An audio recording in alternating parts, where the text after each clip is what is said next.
کچھ مراسی تھے نماز نہیں پڑھتے تھے، تو مولوی صاحب روز ہم کہتے اوے نامرادو نماز پڑھی کرو، وہ کہتے جی پڑھی نہیں جاندی۔ آخر ایک دن تنگ آ کر وہ مراسی کہنے لگے مولوی صاحب اے ساڑی ٹالی ہے، ٹالی سمجھتے شیشم، اے ساڑی ٹالی ہے یہ ہیٹ اسی پھوڑی بچھا دینے ہیں، تسی آ کے سانو پڑھا دیو، اسی مسجد کوئی نہیں جاؤں، مسجد ہم نہیں جائیں گے۔ انہوں نے کہا تسی پڑھو صحیح، میں توڑے گھر آ جانا۔ تو مولانا صاحب ان کے گھر پہنچ گئے، انہوں نے چٹائی بچھائی، ان سے پوچھا وضو عمدہ ہی نہیں کہ کوئی نہ، ان کو وضو کرایا۔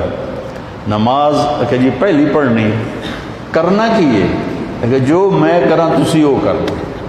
انہوں نے کہا جی گل ہی کوئی نہیں، تسی ساڑھے سامنے کھلوتے ہو تو انہوں ویک ویک کے کیتی جاؤں گے۔ انہوں نے کہا اللہ اکبر، انہوں نے کہا اللہ اکبر۔ ابھی سورت فاتحہ ہی چل رہی تھی کہ اوپر سے ایک بھیڑ گرا ٹالی سے،